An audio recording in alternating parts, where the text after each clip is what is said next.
Agora sim, pessoal, bom dia, boa tarde, desculpa, tudo bem com vocês? Espero que estejam muito bem.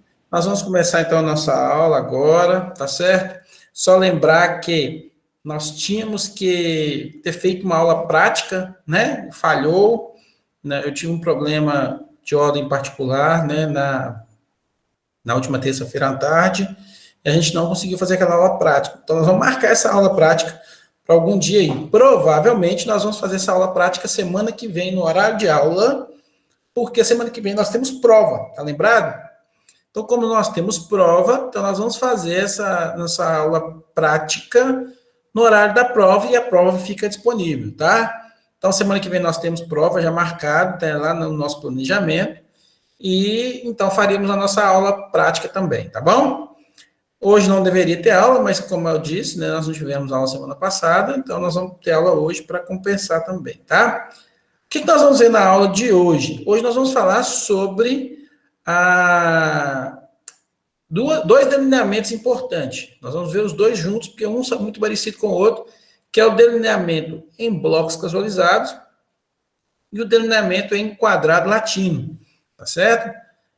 A gente vai ver então a aula hoje, né? Deixa eu já começar a pedir para apresentar aqui para vocês. E aí, vocês ficando na dúvida, fiquem à vontade para perguntar, tá bom? Deixa eu compartilhar minha tela com vocês. Bom, e agora já está compartilhado, então vamos começar a nossa aulinha aqui, né? Bom, pessoal, então a aula de hoje nós vamos falar sobre essa parte que é delineamento em blocos casualizados. Nós tínhamos falado só do delineamento inteiramente casualizado.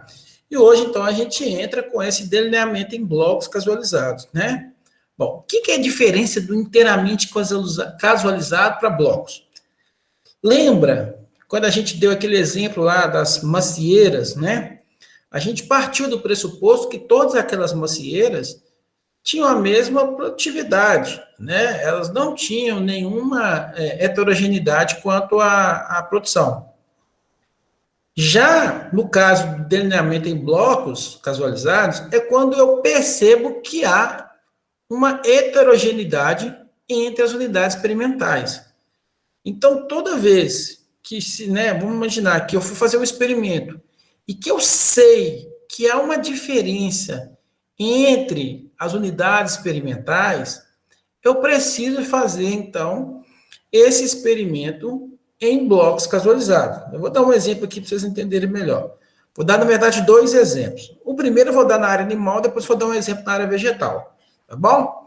Então, vamos imaginar que eu vou fazer, então, um experimento com gado de leite. E aí eu tinha lá disponível 27 animais. E eu tenho 3 tratamentos. Tá certo? Só que esses 27 animais, eles eram divididos da seguinte forma. Eu tinha 9 animais, por exemplo, que eram da raça Gir, 9 animais que eram da raça holandesa e 9 animais que eram da raça Jersey, por exemplo. Então, 9 mais 9 mais 9, 27. E eu teria lá 3, um exemplo aí, 3 tratamentos. Né? Ah, professor, que tratamento nós vamos utilizar? Sei lá, vamos ver aí, produção de leite de acordo com o tipo de volumoso que a gente vai aplicar lá, né? Então, a gente teria lá, sei lá, 3 tipos de volumosos lá, né? 3 tipos de silagem, por exemplo. A gente poderia usar silagem de capim-elefante, um exemplo, silagem de girassol e silagem de milho, por exemplo. Certo? E a gente queria avaliar a produção de leite nisso aí, tá? O que pode acontecer? Quando eu for, então, fazer meu experimento, né? O que eu ia fazer? Eu ia pegar, então, né? Eu poderia fazer dessa forma, vamos imaginar, né? Ó, esses 9 animais aqui da raça, por exemplo, da raça Gir, eu vou sortear aqui qual vai receber um dos 3 tratamentos, né? Aí eu sorteio lá, por exemplo, e cai na raça Gir, por exemplo, o tratamento que é silagem de capim-elefante, um exemplo. Aí, bom, então capim-elefante vai ser aplicado, né, o tratamento capim-elefante, né, silagem capim-elefante, vai ser aplicado para as vacas da raça Gir. Aí depois eu vou fazer então um novo sorteio né, agora para saber quais tratamentos as vacas da raça holandesa vão receber. E aí a vaca holandesa, né, recebe, por exemplo, a silagem de girassol. E as vacas, então, GS vão ficar com a silagem de milho, tá certo? Ótimo. E aí, feito isso, eu aplico os tratamentos. O que pode estar acontecendo aí? Pode estar acontecendo um efeito de confundimento. Por quê? Bom, uma vez que as três raças são diferentes, elas têm produção diferente também. A gente sabe, inclusive, né? Não precisa ser expert em bovinocultura para saber que a raça holandesa é a principal raça, vamos falar assim, para a produção de leite, né? Lógico que nós temos aí o cruzamento do holandês com o giro, por exemplo, fazendo giro holanda, que às vezes dá mais produção de leite, inclusive, que a própria holandesa. Mas aqui é só para exemplificar, para vocês entenderem o seguinte: pode acontecer que, quando eu for medir o efeito do tratamento, ele vai ficar confuso com relação à raça. Às vezes, o que o animal vai produzir mais em leite não vai ser por causa do tratamento em si, mas por causa da raça, né? Aquela raça que recebeu aquele determinado tratamento, ela acabou produzindo mais. Isso na estatística a gente chama de efeito de confundimento, porque acaba confundindo o efeito do tratamento com o efeito da unidade experimental. Como que a gente contorna isso, então? Bom, a gente contorna isso com delineamento em blocos casualizados. Toda vez que as minhas unidades experimentais, ou seja, toda vez que aquela galera que vai receber os tratamentos possuem diferença entre eles, né, possa formar grupos diferentes, existe alguma heterogeneidade, eu consigo aplicar, então, esse tratamento nos três grupos ao mesmo tempo. Então, qual seria o jeito correto? Ora, eu não teria 9 animais, por exemplo, da raça GIR. Eu ia pegar desses 9, 3 iam receber, então. Aí eu ia sortear quais seriam os 3, né? Que iriam receber o tratamento com silagem de milho, 3 que iriam receber o tratamento com silagem de capim-elefante, e 3 que iriam receber, então, o tratamento com silagem de... Deixa eu só pegar aqui a configuração aqui, pessoal. Já tá. O pessoal tentar entrar automaticamente. E 3, então, desculpa, ia receber, então, o tratamento com silagem de girassol, certo? E eu faria a mesma coisa para a raça holandesa e para a raça Jersey. Ou seja, todos os tratamentos seriam aplicados a todas as raças. Porque aí eu garanto, sabe, né? Eu garanto que não haja esse efeito de confundimento. Está entendendo a diferença? Então, pessoal, toda vez que eu identificar que as minhas unidades experimentais são diferentes, eu preciso fazer o sistema que a gente chama de blocos, né? O mesmo pode acontecer, por exemplo, não vamos imaginar que você tem 2 áreas lá disponíveis para você fazer um experimento. Em uma área, ela é completamente plana, tá certo? E a outra é uma área que tem uma declividade. Você há de concordar comigo que, se eu tiver, por exemplo, sei lá, 2 tratamentos, 3 tratamentos, né? 3 tratamentos, por exemplo, né? Vamos imaginar que seja 3 cultivares de cana-de-açúcar, né? Aí 2 dos tratamentos caem na área plana e um dos tratamentos vai ficar na área, né, na área inclinada, por exemplo. Vocês vão concordar comigo que, provavelmente, os tratamentos que caírem na área plana vão ter uma resposta diferente do que cair na área inclinada. É diferente, a gente sabe que tem diferença, né? Principalmente se você fizer um tipo de adubação, né? Um trato cultural, vai dar diferença nas respostas, tá certo? Então, quando acontece isso, quando o pesquisador ele consegue ver a fonte de variação, ele consegue identificar, às vezes, uma área que é sombreada e a outra que não é, né? O próprio pesquisador, ele pode fazer, então, o delineamento em blocos casualizados, que é aplicar todos os tratamentos em todas as unidades experimentais que sejam, ou grupos de unidades experimentais que sejam heterogêneos. É assim que a gente faz. pessoal da agronomia faz isso muito bem, tá? Os professores, eles já entendem o seguinte, olha, toda vez que eu tiver que fazer um experimento a campo, é melhor fazer ele em blocos. Por que é melhor fazer em blocos? Porque vai que haja uma diferença, né? Então, é meio que é usual que toda experimentação é feita a campo, é feita desculpa, pessoal, mas é feita via delineamento em blocos casualizados, tá certo? É meio que usual isso aí, tá? Toda vez que faço um experimento em uma casa de vegetação, em um laboratório, por exemplo, aí ele é feito em DIC, tá? Então, o delineamento em blocos casualizados, ele vem para contornar uma determinada situação, ok? Alguém tem alguma dúvida até aqui? Tudo tranquilo? Deixa eu ver se tem mais alguém tentando entrar aqui. Acho que não, né? Bom, então vamos continuar a nossa historinha aqui. Então, eu trouxe um exemplo aqui para vocês verem quando é que a gente aplica. Inclusive, um exemplo que você já conhece. Eu já falei ele aqui. Então, os dados da tabela abaixo referem-se a um ensaio sobre a influência da dosagem de óxido de potássio aplicada ao solo nas propriedades da forrageira Brachiaria decumbens, né? A característica selecionada para análise foi a proteína bruta por hectare, e o ensaio foi conduzido segundo delineamento em blocos casualizados devido ao tipo de solo, com 3 repetições. Vamos entender, então, o que o camarada queria fazer. Ele tinha, então, aqui 5 tratamentos, né? Estão 5 tratamentos que vocês podem observar. O tratamento A era 40 quilos, né, de óxido de potássio por hectare, por exemplo, né, o tratamento C 60 e assim por diante, né, até chegar em 120.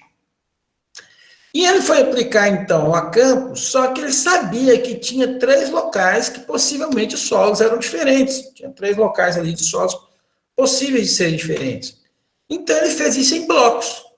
Qual que é a ideia da história? Ora, vamos fazer, como eu tenho 3 regiões diferentes, 3 tipos de solos diferentes, eu preciso fazer isso em bloco para ver se existe realmente esse efeito do bloco ali. Se é possível que haja diferença quando eu mudo de solo, né? Eu não quero avaliar se o solo A, ou B, ou C, ou nesse caso, solo 1, 2, 3 é o melhor. Não é isso.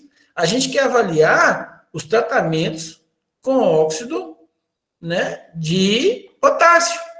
Só que eu não sei, né, aqui, se pode ser que os solos dão alguma resposta diferente ou não. Então, por isso que a gente já, né, separa isso aí em 3 blocos, tá certo? Como eram 3 áreas diferentes, ele separou em 3 blocos diferentes. O que ele fez? No bloco 1, ele aplicou todos os tratamentos. Olha lá, o tratamento A, B, C, D e E. No bloco 2, que é na área 2, ele também fez a mesma coisa. Aplicou todos os tratamentos. E na área 3 também, tá certo? E ele quer saber, é possível afirmar ao nível de 5% de probabilidade que existe diferença entre esses tratamentos? Bom, então é isso que a gente vai fazer agora. Primeira coisa que nós vamos fazer é lançar a hipótese. O lançamento de hipótese, ela não muda, ela vai continuar sendo a mesma hipótese do DIC lá, ó, que é a média do A igual a média do B, que é igual a média do C, e que é igual a média do D, e que também é igual a média do E. Então, não há diferença entre essas médias, certo? E a hipótese alternativa é que não está acontecendo qualquer coisa, menos que elas sejam iguais, tá? Menos que os tratamentos A, B, C, D, E sejam iguais. Depois a gente vai ver que o melhor jeito de analisar esse tipo de resposta aqui, igual a gente está fazendo aqui com o tratamento A, B, C, D e E, é através de uma regressão. Mas isso é uma aula para daqui a um tempinho, tá certo? Vamos levar um tempo aí. Lá no final, o último capítulo nosso é uma regressão. Então, por enquanto, nós vamos ficar aqui nessa história de delineamento em blocos só para a gente entender. Tá? Então, pessoal, a hipótese é lançada igual a gente lançava no DIC, não muda o jeito de lançar a hipótese, tá? E o quadro da nova, ele também é muito parecido. Se no DIC antes eu tinha tratamento total e resíduo, né, o tratamento resíduo total, ele vai manter esses 3 aí, tratamento resíduo total, e vai incluir agora o efeito do bloco. Vai aumentar uma linha a mais, que é a linha de blocos. Daqui a pouquinho a gente vai ver como é que calcula ele, tá? grau de liberdade, continua a mesma história. Olha, se eu contar aqui, eu tenho 5, mais 5, 10, com mais 5, 15. 15 tratamentos. Só que o grau de liberdade fica 1, então 15 menos 1, 14. No tratamento, quantos tratamentos eu tenho? Ó, vamos contar. São 5 tratamentos. É o A, B, C, D e E. Né? São 5 tratamentos. Só que o grau de liberdade toma 1, fica 4. No blocos, quantos tipos de solos eu tinha? Eram 3. Só que o grau de liberdade toma 1, fica 2. Então, se eu fizer essa continha aqui, ó, 14 menos 4 menos 2, vai dar quanto? 8. Né? Então, de novo, professor, ajuda aí de novo. Então, vamos lá. Total, eu tinha 15 unidades experimentais, basta contar aqui, do 7,62 até o 9,21, são 15 unidades experimentais, menos 1, 14. Tratamentos eu tinha 5, menos 1 dá 4. Blocos eu tenho 3 blocos, menos 1 dá 2. E 14 menos 4 menos 2, 14 menos 6 dá 8. Pronto, então tá aí o grau de liberdade. Para formar o soma de quadrado, nós vamos calcular, então, a soma de quadrado de tratamento, desculpa, soma de quadrado total, soma de quadrado de tratamento, soma de quadrado de blocos e soma de quadrado de resíduos. Lembrando que a soma de quadrado de resíduos, ela sempre é obtida por diferença. É o total menos, no caso aqui, tratamento e blocos, tá bom? Então, vamos lá. Totais, galera, não mudou. Como é que a gente fazia antes? A gente pegava 7,62, elevava ao quadrado e somava, mais 9, elevava ao quadrado e somava, mais 7,93, elevava ao quadrado e somava. Então, a gente vai continuar fazendo isso até o último aqui. Não muda. Então, totais, soma de quadrado totais, a gente continua fazendo da mesma forma.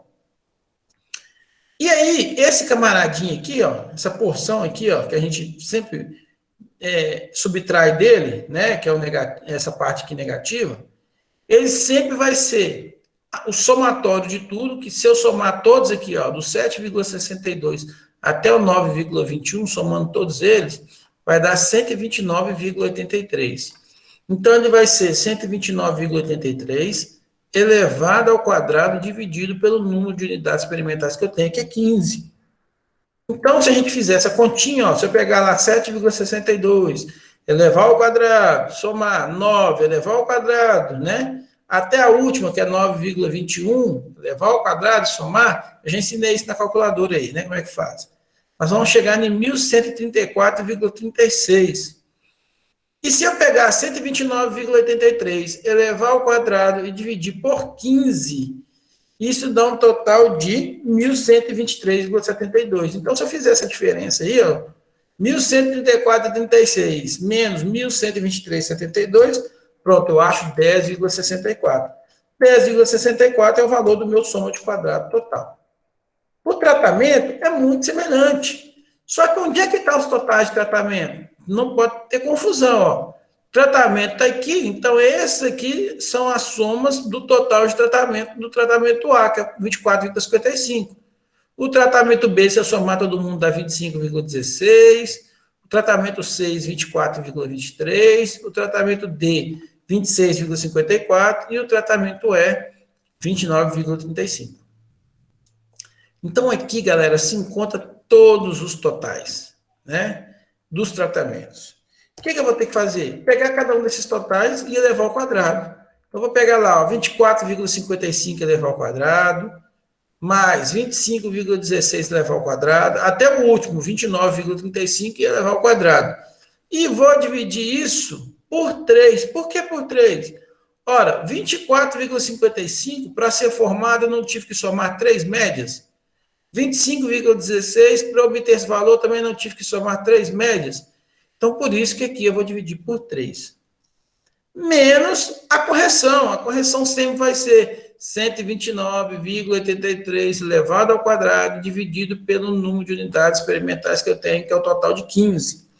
Então, esse cara aqui não muda. Ele é o mesmo para todo mundo. Ó. Ele é o mesmo que subtrai no totais, no tratamento e no blocos, tá certo? 129,83 ao quadrado dividido por 15. Então, ó, a primeira parte, Se eu somar todo mundo ao quadrado ali, né, levar ao quadrado e somar todo mundo, vai dar 1.100, dividir por 3, vai dar 1.129,54, menos a correção, que é 1.123,72. Dá um total de 5,82, que é o que eu vou colocar aqui na soma de quadrados. O próximo passo é fazer agora a soma de quadrados de blocos. Para eu obter blocos, eu faço a mesma historinha. O que é que eu preciso fazer? Olha lá. Eu preciso pegar totais de bloco 1, então, seu somado é esse aqui, 41,15. Né? Então, vou pegar lá 41,15 elevar ao quadrado, 47,13 elevar ao quadrado, 41,55 elevar ao quadrado. Tá certo? Então, vou levar todos esses ao quadrado. Vou dividir por 5, porque eu tenho 5 unidades experimentais. Né? E vou subtrair disso aí tudo a correção. É aqueles mesmos 1.123,72. Então, quando eu fizer isso, ó, quando eu somar todo mundo ao quadrado, dividir por 5, eu vou achar 1.128,19 menos 1.123,72 dá 4,47. Pronto. A parte mais difícil passou. Agora é só a parte mais fácil. Por quê? Para eu achar o resíduo, basta pegar total e diminuir tratamento e bloco. Né? Então, ó, basta pegar resíduo, basta pegar total, que é 10,64, menos tratamento e bloco, 5,82, 4,47. Pronto, eu acho que 0,35. Então, recapitulando, pessoal, para eu fazer total, o que eu tenho que fazer? Pegar todo mundo aqui, elevar ao quadrado e subtrair do 129,83 elevado ao quadrado dividido por 15. Para eu pegar tratamento, o que eu tenho que fazer? Eu tenho que catar cada um desses valores aqui, 24,55 elevar ao quadrado, 25,16 elevar ao quadrado, até o último, que é 29,35 elevar ao quadrado, e dividir por 3, porque 3 é o número de unidades que eu preciso aqui para formar cada um desses valores. Né? E subtrair da correção, que é 129,83 elevado ao quadrado dividido por 15. E faço a mesma coisa para blocos, igual eu fiz para total. Igual eu fiz para tratamento. 41,15 ao quadrado, 47,13 ao quadrado, 41,55 ao quadrado, divido por 5 dessa vez, porque agora 5 foram o número de unidades que eu tive que somar, né? E subtrai de quem? De 129,83 ao quadrado dividido por 15. Isso que não muda. Para obter os quadrados médios, aí o resíduo a gente sempre acha por diferença, né? Total menos tratamento menos bloco. Agora, para achar os quadrados médios, basta dividir seus correspondentes, né? É 5,82 por 4, se eu dividir dá 1,46. 4,47 por 2, se eu dividir dá 2,24 aproximadamente. 0,35 dividido por 8 dá 0,04 aproximadamente, né? E aí, depois que eu fiz isso, aí eu preciso fazer do total, professor? Lógico que não. Na verdade, a gente nem precisa do total. A gente só procura o total para achar o valor do resíduo.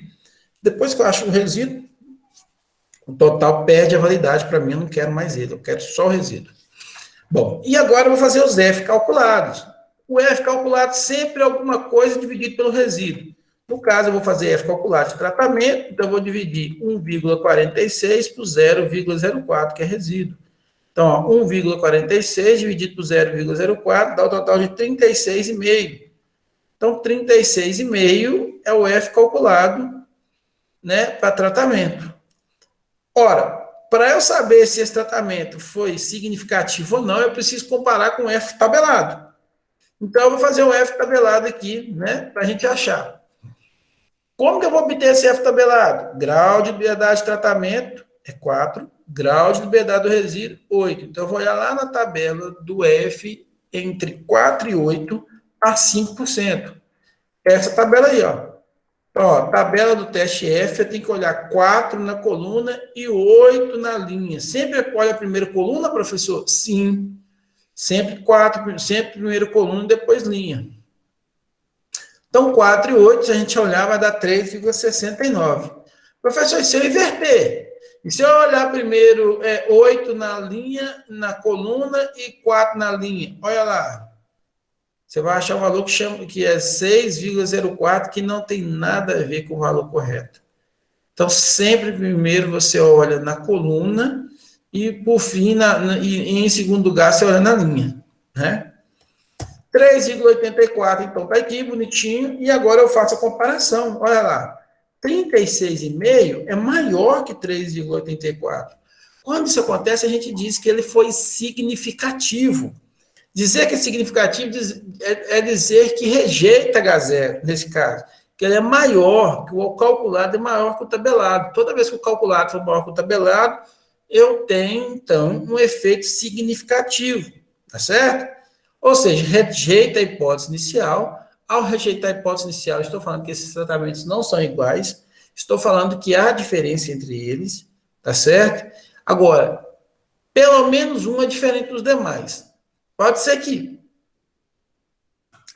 B, C, D e E sejam iguais e A seja diferente. É uma das respostas, tá? Não sei. São N respostas aqui que a gente vai ter. Tá bom? Então, nós afirmamos. A partir daqui, o que eu precisava de fazer? Bom, a partir daqui, agora eu faço um teste de Tukey para poder identificar qual é o melhor tratamento. Mas antes de fazer esse teste de Tukey, vamos ver um negócio aqui. Vamos lá, lembra do efeito bloco? Vamos analisar esse efeito de bloco também? Vamos fazer um F calculado de bloco. Então, eu pego lá, ó, quadrado médio de bloco, que vale 2,24. Quadrado médio do resíduo, que vale 0,04. E faço o quê? E divido um pelo outro. Acho 56. 56, então, significa o valor que eu achei do F calculado de bloco. Vamos achar o F tabelado de bloco agora. Para achar o F tabelado, eu vou olhar lá, ó, na tabela do teste F, a 5% também.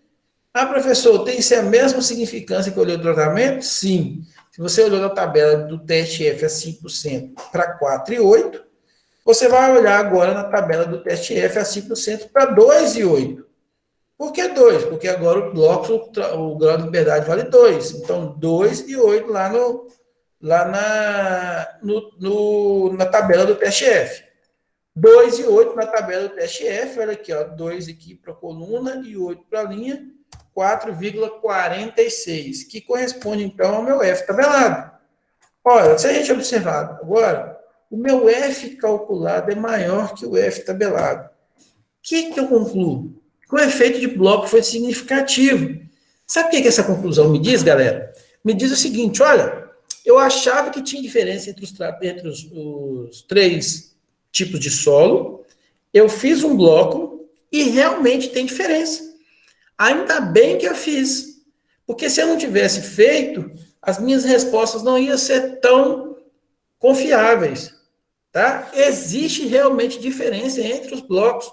Tem algum daqueles 3 blocos ali que eles são estatisticamente diferentes. Eu preciso fazer, então, para saber qual é o melhor bloco ali, o melhor solo? Não. O objetivo do estudo não é saber qual dos 3 é o melhor solo, não é comparar os 3 solos. O objetivo do estudo é comparar o óxido de potássio como aumento da proteína bruta na braquiária decumbens.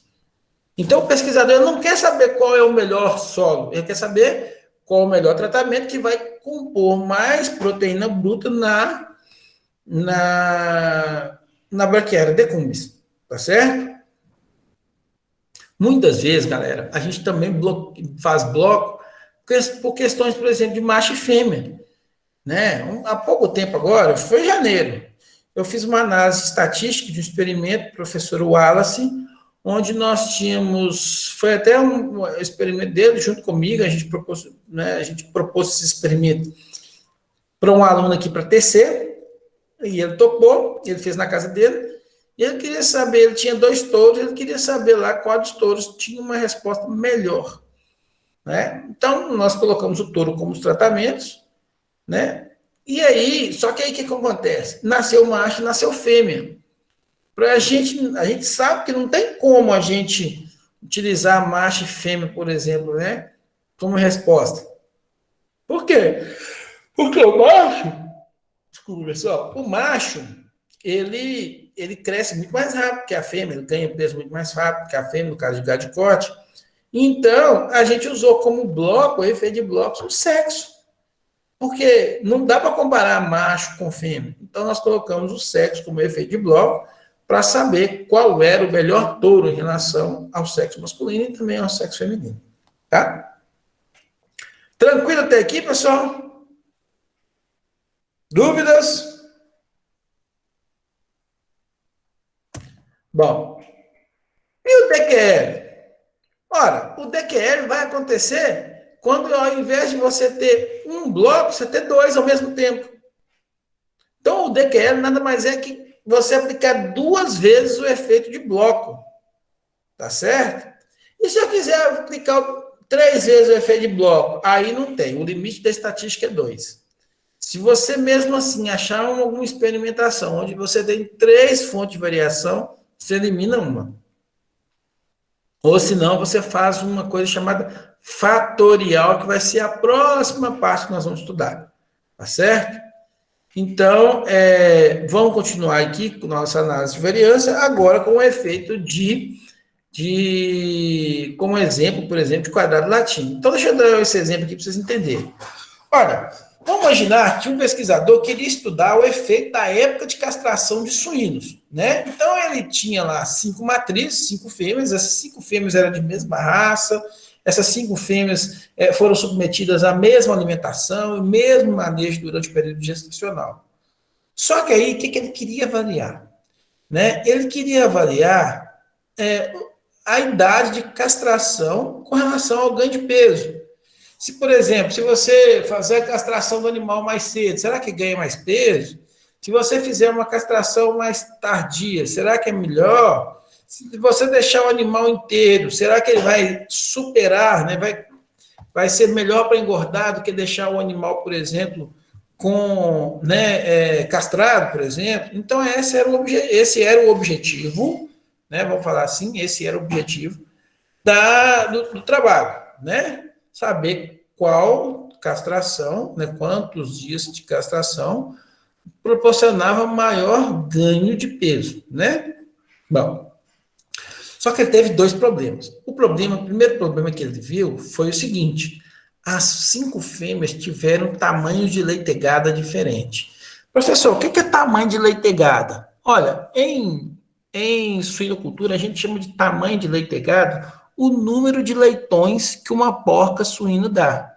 Então, vamos lá imaginar que uma fêmea foi lá e deu 10 leitões. O tamanho de leitegada dela, então, é 10. Tá certo? Então, nesse caso, o que aconteceu? As 5 porcas tiveram leitegadas diferentes. A média de leitegada de uma fêmea é em torno de 12 leitões por parto, ou seja, o tamanho de leitegada é igual a 12.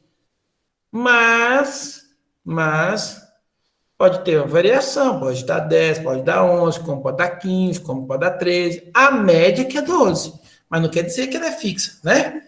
Então, vamos imaginar que isso aconteceu, tá certo? Vamos imaginar que teve uma porca que teve 15 leitões, a outra teve 14, a outra teve 13, a outra teve 12, a outra teve 11, por exemplo. Ou sei lá, uma teve 10, a outra 11, a outra 12, a outra 13, a outra 14. Um exemplo aí, tá certo? Mas acontece, fato é que é o seguinte, elas tiveram cada uma 5 leitegadas diferentes. Isso atua em cima do leitão, porque o leitão, conforme o tamanho da leitegada, ele nasce menor ou maior. Quanto maior a leitegada, menor é o peso do leitão, porque ele tem que, né, vamos falar assim, competir com mais irmãos dentro do período gestacional, certo? Além disso também, o pesquisador percebeu que tinha diferença entre as faixas de peso dos indivíduos. Tinha indivíduos com mais pesados e menos pesados. Então, o que ele fez? Ele colocou aí 2 efeitos de bloco. Um efeito de bloco, que é o da leitegada, e um efeito de bloco, que é o da faixa de peso. Esse efeito de bloco, que é da leitegada, como ele fica aqui, ó, você vai ver esse efeito na linha, ele é chamado de linha mesmo. E a faixa de peso, como você está vendo aqui, a diferença é na coluna, então ela é chamada de coluna. Então é muito comum no DBC, desculpa, no DQL, desculpa, é muito comum no delineamento de quadrado latino, ou no DQL, você ter linha e coluna, tem que ter. Só que o DQL, ele exige uma coisa, que o número de linhas seja igual ao número de colunas, que seja igual ao número de tratamentos. Esses 3 itens têm que ser iguais. Então, se eu tiver, por exemplo, 5 leitegadas, eu tenho que ter 5 faixas de peso e tenho que ter 5 tratamentos. Se eu tivesse 4 diferentes tipos de leitegadas, então eu teria que ter 4 leitegadas, 4 faixas de peso e 4 tratamentos. E a gente chama isso de engessado. Isso é uma vantagem para o DQL, mas um prejuízo também, daqui a pouco a gente vai ver. Então, toda vez que eu aplicar o delineamento em quadrado latino, eu tenho que, por obrigação, ter o mesmo número de colunas, mesmo número de linhas e mesmo número de tratamentos. Tá certo? Sempre, professor, sempre, forever. Tá? E aí ele pediu para analisar isso a 1% de probabilidade para saber se há diferença entre esses tratamentos. Bom, então vamos lá. A hipótese não muda, ela continua sendo exatamente a mesma. O tratamento A é igual ao B, que é igual ao C. Quem eram esses tratamentos? Olha lá. Tratamento A, castração aos 56 dias de vida. Tratamento B, castração aos 7 dias de vida. Tratamento C, castração aos 36 dias de vida. Tratamento D, os indivíduos todos inteiros. E o tratamento E, castração aos 21 dias de vida. Certo? É lógico que isso aqui não está fora de ordem, porque eles foram ao acaso aqui. Tá bom? Então vamos lá. A hipótese não muda, galera. A hipótese inicial vai ser que todo mundo é igual. Ou seja, média de A é igual a B, que é igual a C, que é igual a D, que é igual a E. Não há diferença entre essas médias. E a hipótese inicial, alternativa, não H0, indicando que pelo menos uma dessas médias são diferentes. Tá bom? O quadro da nova também vai mudar. Por quê? Se antes o quadro da nova era só tratamento resíduo total, ele passou até agora o efeito de bloco, quando a gente viu o delineamento em blocos casualizados. E agora, no DQL, ele vai ter os 2 blocos, que é linha e coluna. Então, ele mantém tratamento em resíduo total, mas aumenta linha e coluna. Linha e coluna vai aumentar agora. No caso aqui, linha eram as leitegadas e coluna as faixas de peso inicial. Tá bom? Então, vamos lá. Vamos ver se a gente entendeu como é que funciona mesmo. Não mudou nada? Não, né? A gente vai ver aqui que a gente vai conseguir fazer do mesmo jeito que a gente fez o outro, tá? Não teve muita diferença, não.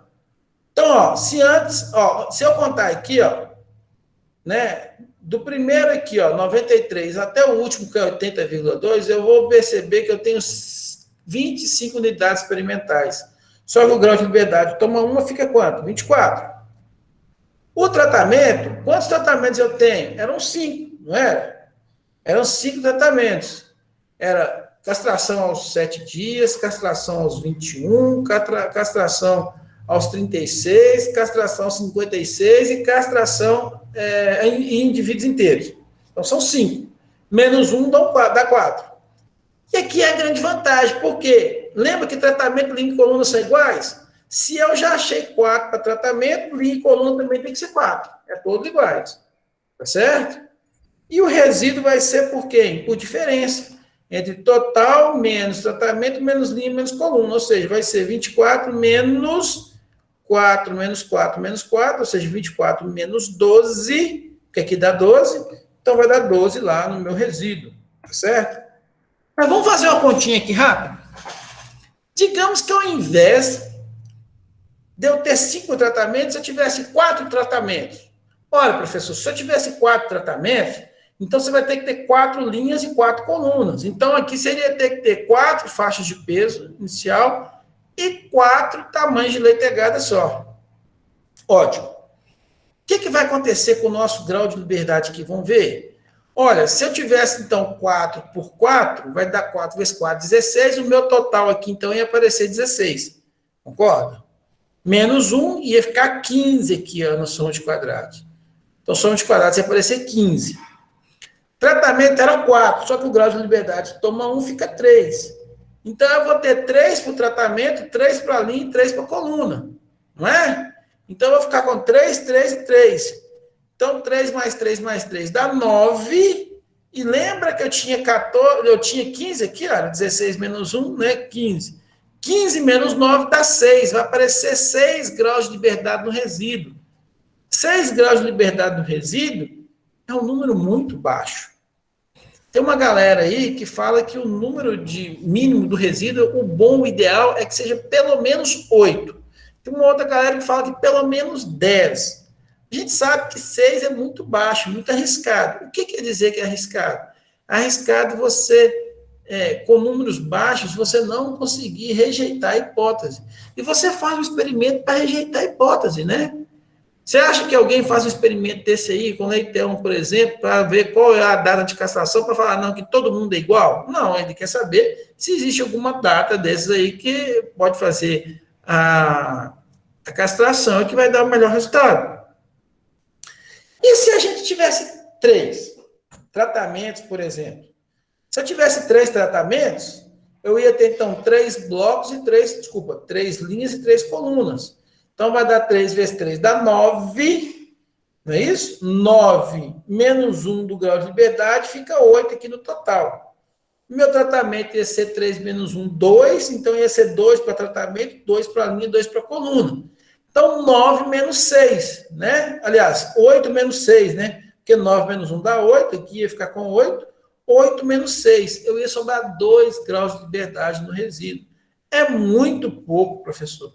Então, o que faz quando eu tenho, por exemplo, a situação de 4 ou a situação de 3 tratamentos? O que eu posso fazer? Bom, aí o que você faz? Você faz esse experimento 2 vezes ao mesmo tempo. Você faz, né, esse experimento aqui rodando. Você faz essa configuração, né, e repete esse mesmo experimento em outro lugar. Aí você vai ter o quê? O dobro, né, de unidades experimentais. E aí começa a melhorar as suas respostas. Tá? É assim, então, que a gente faz. No caso de, se você tiver 4 tratamentos, você vai ter que fazer experimento 2 vezes. Se você tiver, no caso, aí, 3 tratamentos apenas, você tem que fazer pelo menos 3 vezes esse experimento, repetido 3 vezes. Porque aí você garante um aumento de grau de liberdade no resíduo. E aí, professor, e para fazer o cálculo da soma de quadrado, muda alguma coisa? Bom, vamos ver. A soma de quadrado, então, vai permanecer a mesma lá. A gente vai calcular a soma de quadrado total, soma de quadrado de tratamento, soma de quadrado de linha, soma de quadrado de coluna e soma de quadrado de resíduo. Vamos ver como é que a gente faz cada uma delas. Total, não muda, é a mesma coisa. Eu vou pegar lá, ó, 93 elevado ao quadrado, 115,4, por exemplo, elevado ao quadrado, 116,9 elevado ao quadrado, e depois somar toda essa galera, até a última lá, 80,2. Então, isso aqui não muda. E o totais, né? E a correção? Bom, eu pego totais, que é 26,56, ou eu posso pegar todo mundo aqui e somar. Se eu somar todo mundo, você vai achar o quê? 2.656,2, tá certo? Quem não acreditar em mim, soma aí que vocês vão ver. Vocês vão achar 2.656,2. Você eleva ele ao quadrado e divide por 25. Por que 25? Porque é o número de unidades experimentais que eu tenho. Ao fazer isso, olha o que você acha. Você vai achar aqui, ó, na primeira parte, 285.214,42 e 2.656,2 ao quadrado dividido por 25. Então, feito isso, a gente acha que o valor de 2.998,48. Pronto, esse é o meu total. Para fazer tratamento, ele é muito semelhante. Só vai ter que ter um pequeno negocinho aqui. Vamos achar aqui. O que acontece? Olha só, onde é que está o tratamento A? Ele está aqui, ó. 93, está aqui. Porque aqui, ó, esse aqui, ó, é faixa de peso. Esse aqui, ó, é, né, leitegada. Para eu obter, então, totais dos tratamentos, eu tenho que somar aqui, ó, 93, que é o A, 94,9, que também é A, 77,9, que também é A, 97,6, que também é A, e 80,2, que é A. Então, eu tenho que somar esses 5 indivíduos que estão em ordens diferentes para compor o tratamento A, que é 443,6.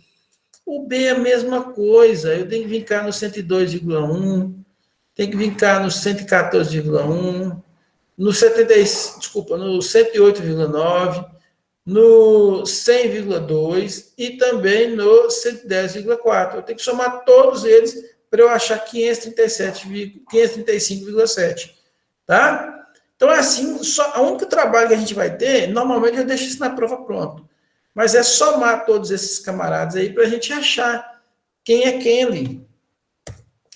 E aí sim eu posso fazer agora a soma de quadrado. De que forma? Vou pegar cada um desses valores, elevar ao quadrado e somar e dividir por 5. Por que por 5, professor?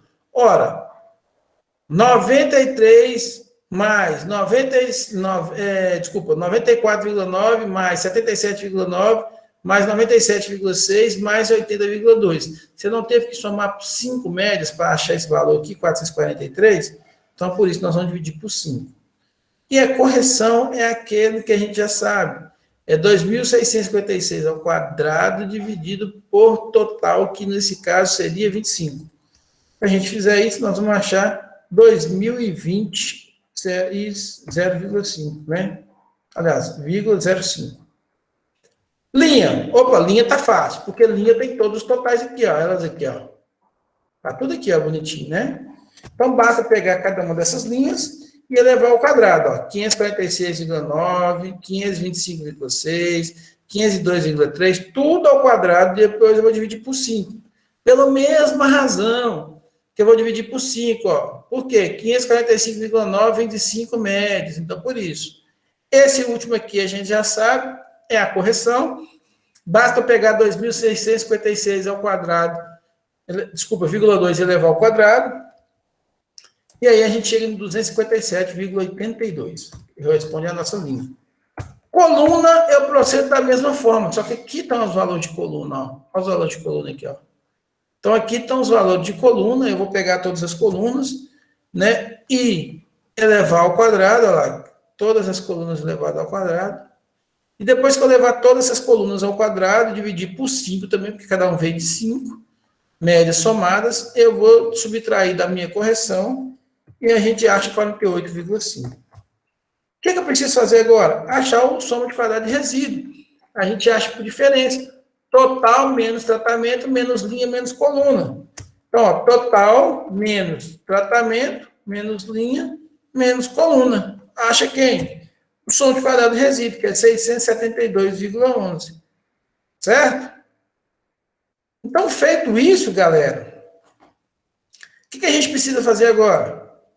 Ora, agora a única coisa que precisa fazer é dividir os quadrados médios. Então, ó, quadrado médio de tratamento, basta dividir 2020,05 por 4, dá 505, né, 0,01. Total de, aliás, quadrado médio de linha, basta dividir 257,82 por 4, dá 64,46. Coluna, como é que vai sair? Mesma história, 48,5 dividido por 4, dá 12,13. Resíduo, dá 672,11 dividido por 12, que dá 56,01. Então, pronto, fizemos todos os quadrados médios. E agora? Agora fica faltando o F calculado. Então, o primeiro F calculado que nós vamos fazer é de tratamento. Vou dividir 505,01 por 56,01, sempre tratamento e resíduo. Sempre o resíduo é no denominador. Então, nesse caso, tratamento e resíduo. Se eu dividir, acho 9,02. E aí, agora eu tenho que fazer o F tabelado. De quem? De 4 e 12. 4 e 12 a 1%, que ele pediu a 1%, lembra lá? Não é mais a 5%. Então, entre 4 e 12, eu vou olhar aqui, ó, 4 na linha, 12 na coluna, 5,41, ao nível de 5% de probabilidade, desculpa, de 1% de probabilidade. Então, feito isso, agora eu consigo comparar. Olha lá, calculado maior que tabelado. Se é maior, rejeita H0.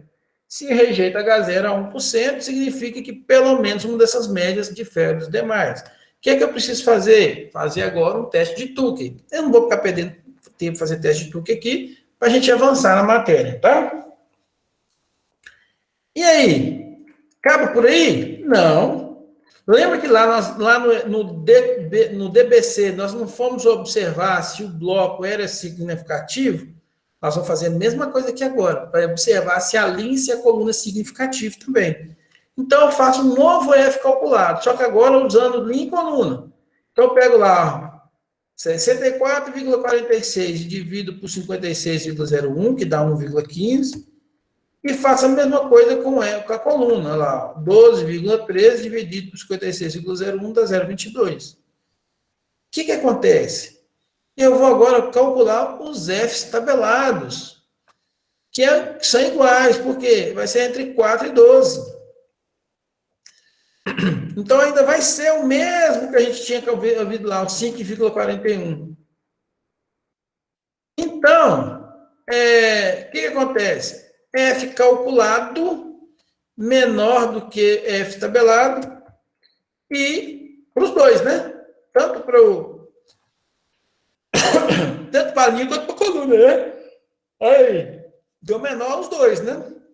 Olha lá, ó. Aqui deu, deixa eu só colocar aqui para vocês verem aqui, ó. 1,15, 0,22 é menor que 5,41 para os dois. Então, quando isso acontece, o efeito de linha de coluna foi não significativo. Dizer que foi não significativo é dizer que o F calculado é menor que o F tabelado. E aí? E aí é o seguinte, a gente fez o experimento considerando que tinha 5 leitegadas diferentes e ela não foi significativa. Nós fizemos 5 faixas de peso inicial e ele também não foi significativo. Não precisava, não deveria ter feito. Isso aqui é um erro grave no delineamento em quadrado latino. Por quê? Toda vez que você aplica um efeito lá no DBC, que você aplicou um efeito, e se esse efeito fosse não significativo, deixa eu só voltar lá para vocês entenderem o que eu estou falando. Só para vocês entenderem o que eu estou falando aqui. Vamos lá. Então, digamos que eu cheguei aqui, tá certo? E aconteceu que esse carinha aqui, ó, né? Vamos imaginar que esse carinha aqui, ó, né? Não desse 56. Sei lá, vamos imaginar que isso aqui desse um total igual a 3. Então, 3 é menor que meu F tabelado, eu ia falar o seguinte, olha, o efeito de bloco aqui foi não significativo. O que ia acontecer? Então, o que você, enquanto experimentador, tem que fazer? Bom, toda vez que você aplicar um DBC, então, toda vez que você aplicar um DBC, um delineamento em blocos casualizados, e o efeito de bloco for não significativo, você faz uma nova, só a nova, tá? Não precisa fazer o experimento todo, não. Você só vai fazer de novo essa nova, só que eliminando o efeito de bloco. Aonde tem bloco aqui, você elimina, você não considera mais um bloco, você considera tudo como repetição e faz um DIC. Por quê? Ora, porque se esse efeito não existe, nesse caso aqui existiu, mas se ele não existe, não tem por que eu fazer uma análise desse jeito. E quando eu faço uma análise de bloco, esse bloco, ele tira esses valores aqui do grau de liberdade, ele tira esses valores da soma de quadrados, do quadrado médio, é do resíduo. Então, quando você aplica um efeito de bloco, você diminui o seu resíduo. Qual é o perigo de você ficar diminuindo o resíduo? Ora, se você vai diminuindo muito o seu resíduo, você pode aumentar, por exemplo, ou diminuir a chance de não rejeitar H0, tá certo? Então, mexer no resíduo não é uma coisa muito boa, né? Se você fizer esse experimento todo agora aqui, ó, fazer uma nova análise, desconsiderando o efeito de bloco, vocês vão ver que sua soma de quadrados vai dar esse soma aqui, ó, vai dar 4,47 mais 0,35, tá certo? Então, esses dois efeitos vão se somar, vai dar aqui um total de 4,82, né?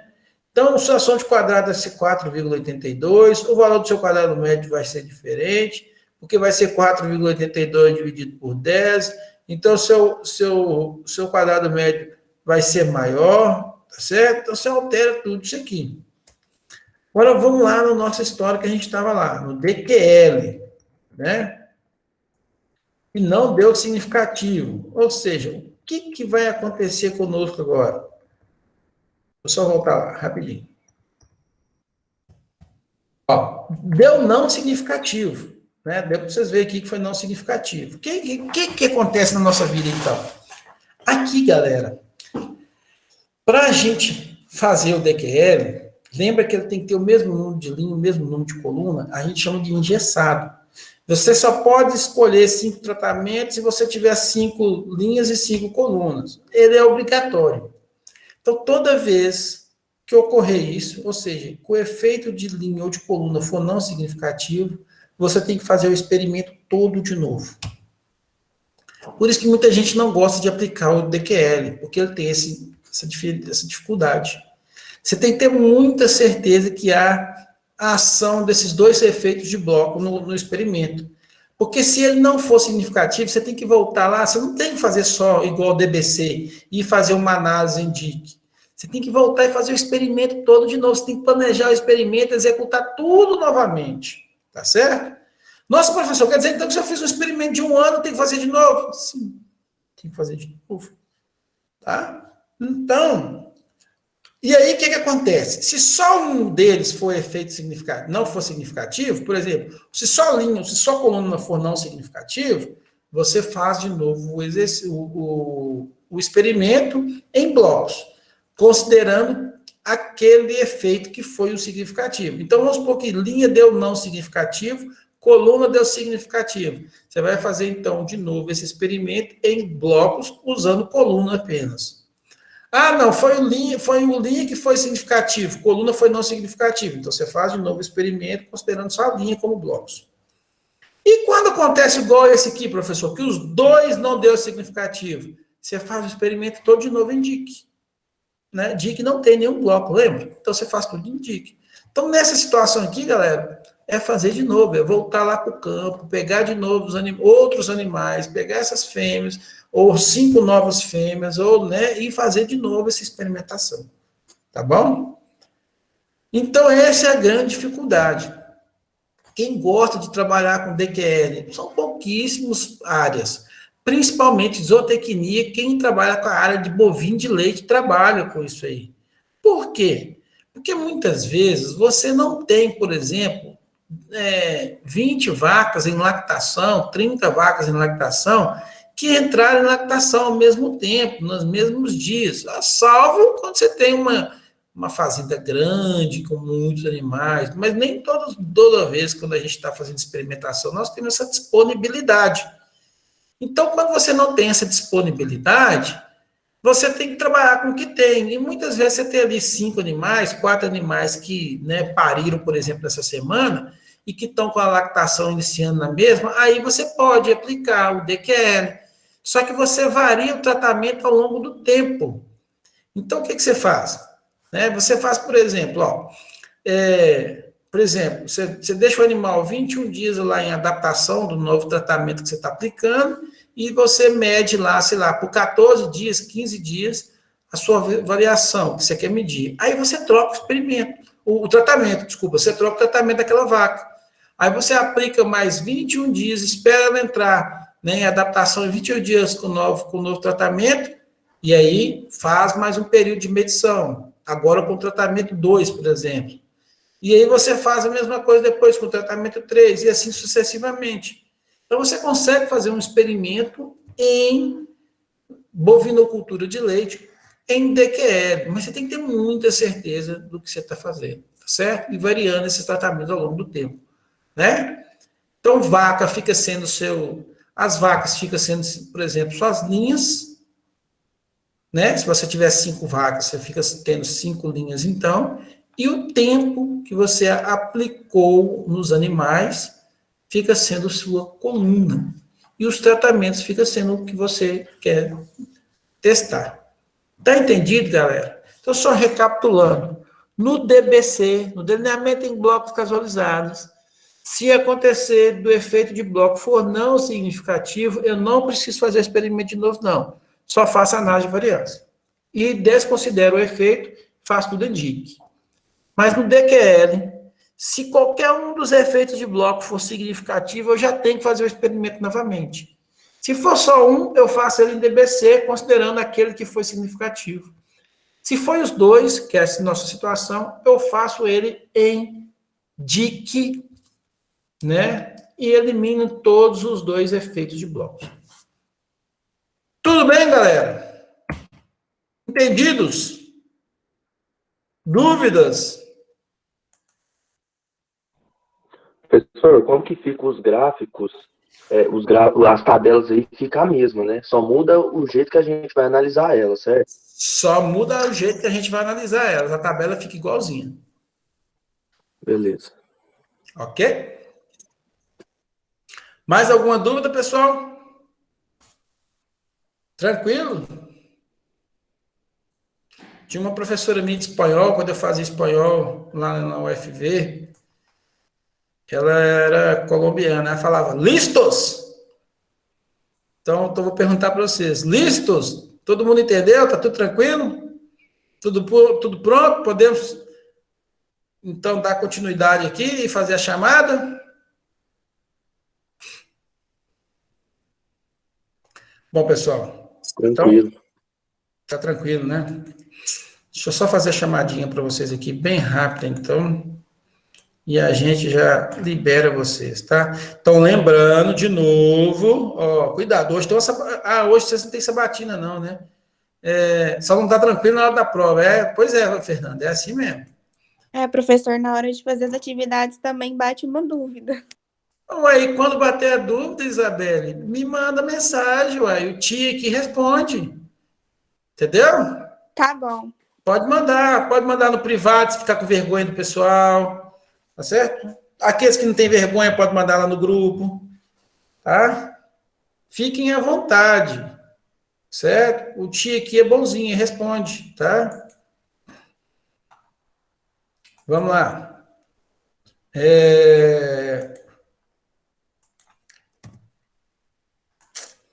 Deixa eu ver aqui. Afonso não veio, não. Vamos lá.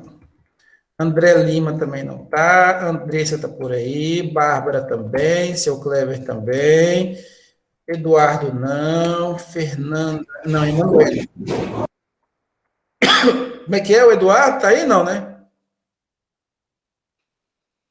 Eduardo não. Emanuele não. Eveli não. Fernanda tá por aí. Professor, eu tô aqui, viu? Presente. Entrei e saio só de internet. Eu tô presente, hein? Calma, gente. Eu tô lá no ainda. Mas presente, professor, também. Tá, vamos devagarzinho aqui. Aí no finalzinho vocês me avisam. Jean não tá aí, não. Guilherme tá, né? Vamos devagar. Yuri também tá aí, beleza. Iana, não veio hoje. Isabelle, tá por aí.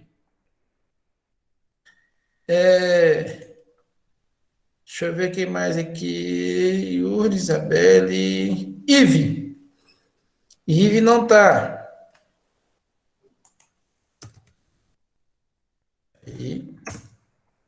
Jamile tá. Jasmine não tá. João Vitor não. Jordana não. Caleb tá aí. Kaique não. Lívia não. Lucas não. Lucas Silva também não. Luiz Felipe tá. Luiz Paulo não. Luísa não. Mariana sim. Matheus não. Michel tá por aí. Natália Gislene também está aí. Pablo não. Paulo sim. Rafael não. Rizer sim. Rodrigo Alves está aí. Tainara não. Valentine não. Vitória não. Viviane sim. O Ellison não. Deixa eu ver. Fechou. Então, pessoal, o que tínhamos para falar era isso, tá certo? Se vocês não têm mais nenhuma dúvida, a gente fica por aqui. Se tem uma dúvida, pode falar, né? Fique à vontade. Mas se não tem mais nada, vamos parar por aqui, tá bom?